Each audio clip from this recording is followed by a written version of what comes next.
Good evening, Your Majesties. Good evening, Windsor. A huge thank you to everyone for making this such a special evening. Durante décadas, el mundo ha quedado cautivado por la vida y el legado de la princesa Diana. Su compasión, gracia y una conexión innegable con el público la convirtieron en la princesa del pueblo. Pero tras la glamurosa imagen se escondía una madre que adoraba a sus hijos por encima de todo. Ahora, tras años de secretismo, una carta perdida de Diana a su hijo mayor, el príncipe Guillermo, por fin ha salido a la luz. ¿Qué quería que supiera? Acompáñenos a descubrir el impactante contenido de la carta perdida de la princesa Diana al príncipe Guillermo y los secretos que revela. Las cartas personales de Diana. Todo empezó discretamente, casi desapercibido, en el catálogo de una casa de subastas londinense en julio de 2004. No había titulares llamativos ni anuncios importantes, solo una simple lista de cartas manuscritas de la difunta princesa Diana. Pero estas no eran cartas cualquiera, eran profundamente personales, una ventana única y sin filtros a su mundo privado. Entre la colección, una carta destacó de inmediato. Hablaba de su hijo mayor, el príncipe Guillermo, de una manera que revelaba lo mucho que significaba para ella. La subasta, organizada por SS, presentó la correspondencia personal de Diana con Violet Collison, una mujer que había sido más que una simple ama de llaves. Fue una confidente de la familia Spencer durante décadas. Violet había presenciado la transformación de Diana, de una joven tímida a la mujer más famosa del planeta, y estas cartas reflejaban ese viaje. A diferencia de los documentos oficiales del palacio, que a menudo eran cuidadosamente seleccionados y pulidos, estas cartas eran directas y personales. Capturaron la montaña rusa emocional de la vida de Diana, sus dificultades con las expectativas reales, el caos abrumador de los preparativos para una boda vista por millones de personas y, sobre todo, los altibajos de la maternidad. Una carta particularmente encantadora, fechada el 8 de julio de 1981, pocas semanas antes de su boda con el príncipe Carlos, retrataba a una joven futura novia atrapada en un torbellino de preparativos de última hora. Sin embargo, a pesar del frenesí que la rodeaba, las palabras de Diana tenían un tono alegre y desenfadado. Todos corren por aquí arreglando cosas de última hora, pero la novia mantiene la calma. Este pequeño comentario insinuó la calidez y la cercanía que la hicieron tan querida por el público. Pero con el paso de los años, sus cartas adquirieron un tono más serio. La despreocupada emoción de una joven princesa dio paso a emociones más profundas: frustración, preocupación y, sobre todo, a una devoción inquebrantable por sus dos hijos. Lo que hizo estas cartas tan extraordinarias no fue solo lo que Diana escribió, sino las emociones que transmitían sus palabras. Revelaron a una madre que pensaba constantemente en la felicidad, el bienestar y el futuro de sus hijos. Aunque el mundo había visto a Diana a través de fotografías, documentales y entrevistas dramáticas, estos mensajes manuscritos ofrecían algo diferente. No estaban destinados al público. Eran discretos, personales y íntimos, prueba de cuánto anhelaba que sus hijos crecieran con bondad y compasión, algo que a menudo era difícil de conservar entre los muros del palacio. Una carta particularmente conmovedora, fechada el 21 de junio de 1989, lo reflejó a la perfección. Escrita en papel oficial del Palacio de Kensington, estaba dirigida al sargento George Plum, del Grupo de Escolta Especial, agradeciéndole la organización de una exhibición de motocicletas para el 7º cumpleaños del príncipe Guillermo. La gratitud de Diana era evidente al escribir. Fue muy amable de su parte y de su equipo venir hoy para el cumpleaños de Guillermo. No puedo expresar la alegría que el programa les trajo a todos esos niños y sus mamás. Pero lo que hizo esta carta aún más especial fue que no solo estaba firmada por Diana. Junto a su nombre estaban los pequeños y entusiastas garabatos de William y Harry. Fue un vistazo excepcional a un momento familiar sencillo y feliz, alejado del constante escrutinio mediático. Para quienes siguieron la vida de Diana, estas cartas eran más que simples reliquias sentimentales. Reavivaron el debate sobre su compleja relación con la familia real y su inquebrantable determinación por criar a sus hijos de forma diferente.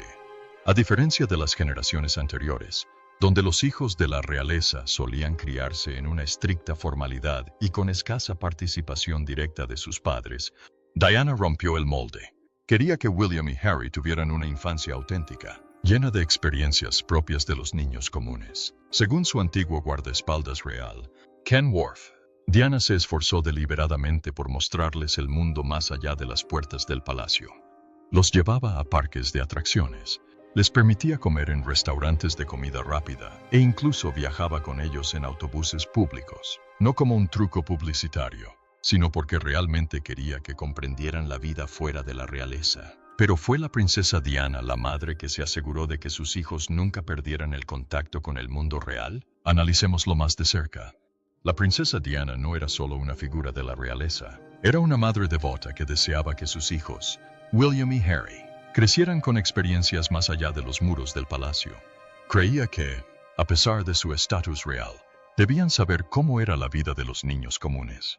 Diana se aseguró de llevarlos de paseo donde pudieran interactuar con personas de todos los ámbitos, asegurándose de que no crecieran en una burbuja de privilegios. Al mismo tiempo, los protegía con fervor, entendiendo la incesante presión de los medios. Trabajó con funcionarios del palacio para organizar sesiones fotográficas oficiales, permitiendo al público ver momentos clave en la vida de sus hijos, como su primer día de colegio o las vacaciones familiares.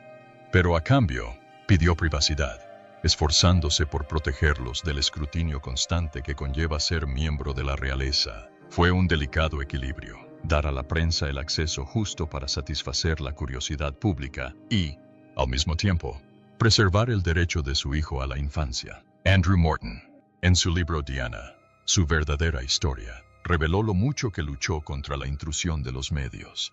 Había vivido bajo su cruel mirada y sabía lo que podía pasar, especialmente en un niño. Sus cartas sobre William no eran simples actualizaciones casuales, sino vislumbres sinceras del amor de una madre, un testimonio de su dedicación por prepararlo para la vida que le esperaba y, al mismo tiempo, protegerlo de las duras realidades. Para cuando estas cartas reaparecieron en una subasta en 2004, William ya no era un niño.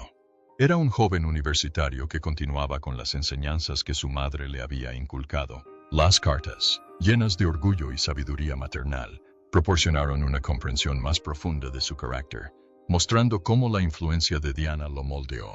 Llegaron en un momento en que el mundo aún lloraba su pérdida, apenas 7 años después de su trágica muerte. La monarquía aún se estaba adaptando a los cambios que ella había impulsado, y la creciente presencia de Guillermo en el ojo público hizo que muchos lo vieran como el heredero emocional de Diana. Pero estas cartas eran más que simples objetos históricos. Eran un conmovedor recordatorio de lo que se había perdido. Diana nunca vio a sus hijos crecer hasta la edad adulta. Nunca pudo verlos formar sus propias familias, ni defender causas de las que se habría sentido orgullosa. Sin embargo, a través de estas notas manuscritas, su voz perduró, no en discursos cuidadosamente elaborados ni apariciones formales, sino en sus propias palabras, llenas de calidez y sinceridad. Lo que comenzó como una subasta se convirtió en algo mucho más significativo. Las cartas redescubiertas permitieron que la gente sintiera de nuevo la presencia de Diana. Revelaron su profundo amor por William. El legado de Diana como madre no se limitó a cartas o fotografías, sino a las decisiones que tomó a diario. Algunas fueron audaces, otras fueron actos discretos de desafío a las tradiciones reales. Pero en el fondo de todo esto había una simple verdad. Antes de que William y Harry se convirtieran en figuras globales, eran solo 2 niños pequeños con una madre extraordinaria. Diana comprendió que su privilegio conllevaba una enorme presión, y desde el principio estuvo decidida a darles algo más que simples títulos. ¿Reflejó la crianza de sus hijos carácter, compasión y una conexión con el mundo exterior? Descubrámoslo. El estilo de crianza de Diana. El 21 de junio de 1982, la princesa Diana se convirtió en madre por primera vez al dar a luz al príncipe Guillermo. Con tan solo 20 años, su transición a la maternidad fue inmediata y profundamente transformadora. No fue solo un rol que aceptó, sino una misión que abrazó con todo su corazón. A diferencia de las madres reales anteriores, que solían seguir tradiciones estrictas, Diana eligió hacer las cosas de manera diferente. No quería ser una figura distante en la vida de sus hijos. Quería estar presente de todas las maneras posibles. Rompió las normas reales al amamantar a William, una decisión casi inaudita en la familia real durante generaciones. Incluso eligió su nombre ella misma en lugar de dejar que el palacio lo decidiera. Más importante aún, se opuso a la idea de que las niñeras reales debían encargarse de la mayor parte de la crianza. Diana estaba decidida a ser una madre práctica, no solo una figura decorativa. Su devoción se hizo aún más evidente cuando, pocas semanas después del nacimiento de William, el príncipe Carlos tuvo que viajar a Australia. Tradicionalmente, los hijos de la realeza se quedaban al cuidado del personal, pero Diana se negó a dejar a su hijo recién nacido. Llevó consigo a William, enviando un mensaje claro. Ningún deber real era más importante que estar ahí para su hijo. A medida que William crecía, Diana siguió desafiando las expectativas. En lugar de contratar tutores privados para que le enseñaran dentro del palacio, como se había hecho con los hijos de la realeza anteriores, lo matriculó en una guardería cerca del Palacio de Kensington. Padres y testigos se asombraban a menudo al ver a una princesa llevar y recoger personalmente a su hijo, algo casi inaudito en la historia real. Este no fue solo un pequeño acto de independencia, fue una revolución silenciosa en la crianza de los hijos de la realeza. Pero los esfuerzos de Diana por darles a sus hijos una vida normal no terminaron ahí. Se aseguró de que William y su hermano menor, Harry, experimentaran el mundo más allá de los muros del palacio. Su infancia no se limitó a grandes banquetes y compromisos reales. Estuvo llena de momentos cotidianos que cualquier niño atesoraría. Los llevó a McDonald's, no porque le gustara especialmente la comida rápida, sino porque quería que experimentaran lo que hacían los niños normales. Los llevó al metro de Londres, los dejó disfrutar de parques temáticos y los rodeó de gente que no les hacía reverencias ni se dirigía a ellos con formalidad. No eran simples salidas informales. Eran lecciones cuidadosamente planificadas. Diana quería que sus hijos vieran la vida desde todas las perspectivas, que comprendieran el mundo fuera de su círculo real. Según su ex oficial de protección, Ken Worf, organizaba meticulosamente estos viajes, eligiendo los momentos más tranquilos y minimizando la seguridad. A veces incluso usaba disfraces sutiles para pasar desapercibida entre el público. No solo les estaba dando una infancia, les estaba enseñando empatía, una lección que los moldearía por años. Su deseo de inculcar compasión se hizo aún más evidente cuando presentó a sus hijos su labor benéfica.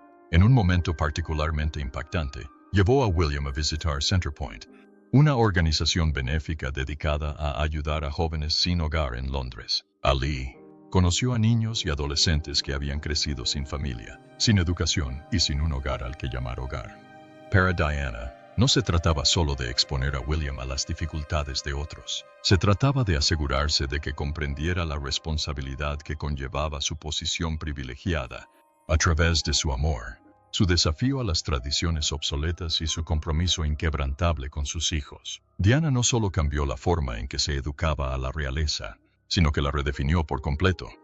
¿Qué tan cerca estaba Diana de sus hijos? Averigüémoslo. El vínculo inquebrantable entre Diana, William y Harry. A principios de la década de 1990, el matrimonio de Diana con el príncipe Carlos se desmoronaba, y el mundo observaba cómo su relación se desmoronaba. Pero en medio del caos de la vida real, la incesante especulación mediática, la angustia personal y la política palaciega, Diana encontró su lugar estable en un solo lugar: sus hijos, William y Harry. Más que nunca, dedicó toda su energía a su crianza. Decidida a protegerlos de la turbulencia que la rodeaba, Diana tomó decisiones de crianza deliberadas que formarían a sus hijos en los años venideros. Seleccionó cuidadosamente escuelas que priorizaban tanto la privacidad como el bienestar emocional, eligiendo Wetherby School y Ludgrove, conocidas por sus ambientes acogedores. Pero no se limitó a despedirlos y esperar lo mejor. Trabajó en estrecha colaboración con el personal de la escuela para garantizar que, al menos dentro del aula, William y Harry pudieran experimentar una sensación de normalidad.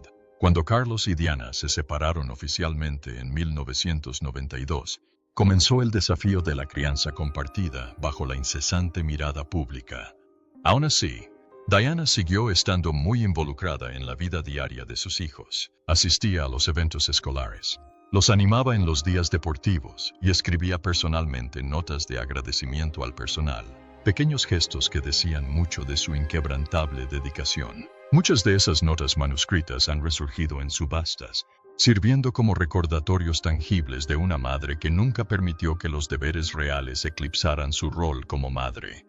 En 1995, cuando Diana se sentó para su ahora infame entrevista con el periodista Martin Bashir, vista por más de 22 millones de personas, el mundo vio las innegables grietas en la fachada real.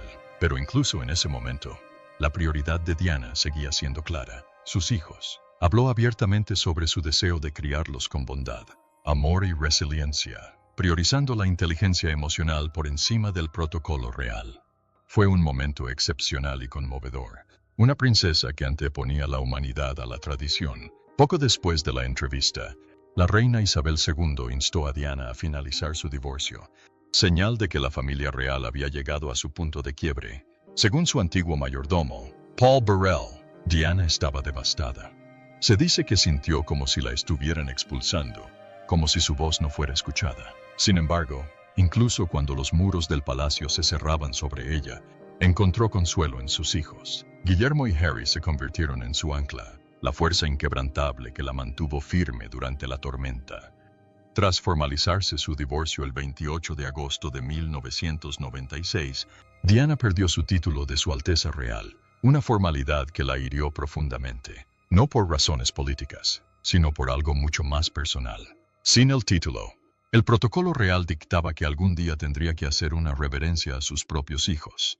Cuando le confesó esto a William, su respuesta fue simple y profunda. Según se dice, el joven de 14 años la tranquilizó diciéndole: «No te preocupes, mami, te lo devolveré algún día, cuando sea rey».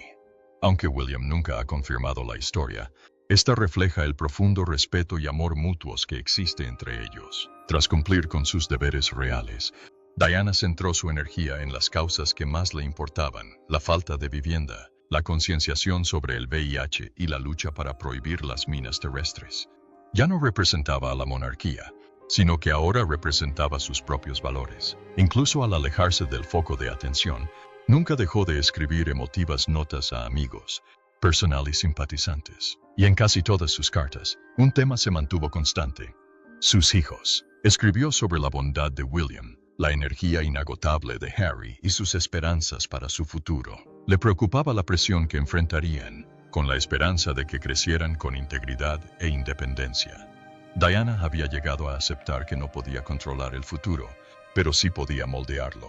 Con su amor, sus decisiones y sus palabras, les dejó a sus hijos algo que la institución jamás podría darles por completo: empatía, valentía y la fuerza para ser sus propios hijos. Su crianza no se basaba en el deber real ni en la tradición. Se trataba de estar presente, escuchar y amar con autenticidad e inquebrantablemente. Los arropaba por la noche, les escribía cartas y les decía la verdad, incluso cuando era difícil. La separación de Diana y Carlos. En 1992, se anunció oficialmente la separación de la princesa Diana y el príncipe Carlos, lo que marcó un punto de inflexión en la vida de Diana. A partir de ese momento, el ambiente en el Palacio de Kensington cambió drásticamente. Aunque ya no compartía hogar con Carlos, sus responsabilidades como madre de Guillermo y Harry siguieron siendo su máxima prioridad. En todo caso, se dedicó aún más a brindarles apoyo emocional. En aquel entonces, William tenía solo 10 años y Harry solo 8, lo que aumentaba aún más su necesidad de estabilidad. Diana se hizo cargo de su vida diaria, participando activamente en sus estudios, rutinas y planes de fin de semana.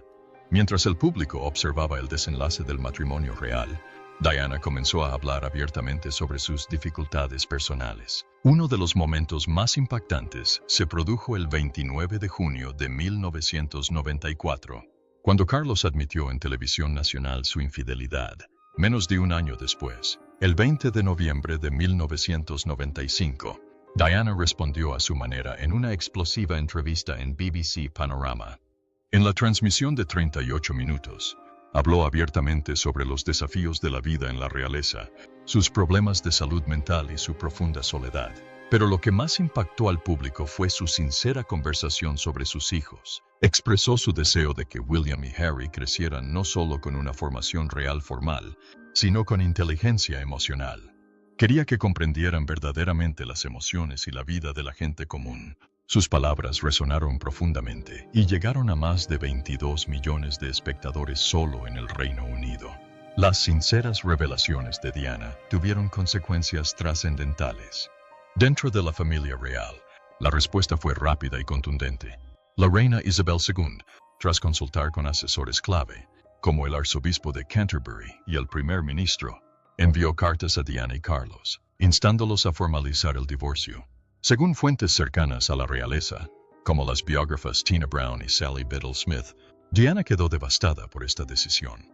Su antiguo mayordomo, Paul Burrell, reveló posteriormente que ella esperaba más tiempo y espacio, no una separación total de la vida real. Pero el proceso avanzó, y tras meses de negociaciones sobre finanzas, propiedades y custodia, el divorcio se formalizó el 28 de agosto de 1996. Con el divorcio, la situación de Diana cambió significativamente.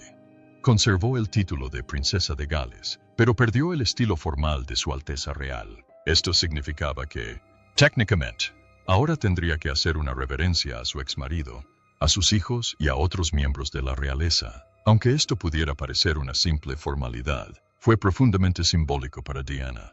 Sintió que era un rechazo definitivo, una puerta cerrada para siempre. Paul Burrell relató un momento particularmente emotivo en el que Diana se confesó con su hijo mayor, William, el príncipe de 14 años, al ver la angustia de su madre.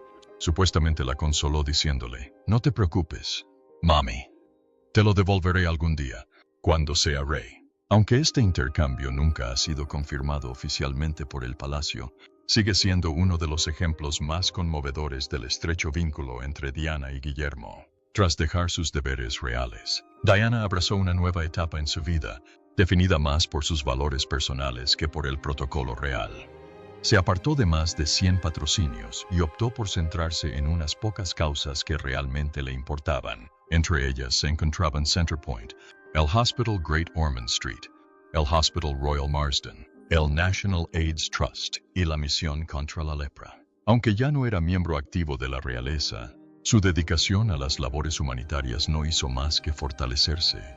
A pesar de estar alejada de la realeza, la máxima prioridad de Diana seguían siendo sus 2 hijos. Organizaba su vida en torno a sus horarios escolares, asistía a las reuniones de padres y maestros y se involucraba activamente en su crianza. El personal escolar y amigos cercanos la describían como una madre comprometida y cariñosa, siempre disponible. Sin embargo, este periodo de su vida también estuvo marcado por una creciente sensación de aislamiento. Sin la seguridad real ni el apoyo formal que antaño tuvo, a menudo se sentía vulnerable y expuesta. En cartas y notas personales, algunas reveladas posteriormente por Paul Burrell, Diana expresó su temor por su seguridad. En una carta escalofriante, fechada en octubre de 1995, esta etapa de mi vida es la más peligrosa. Mi esposo planea un accidente con mi auto, una falla en los frenos y una lesión grave en la cabeza.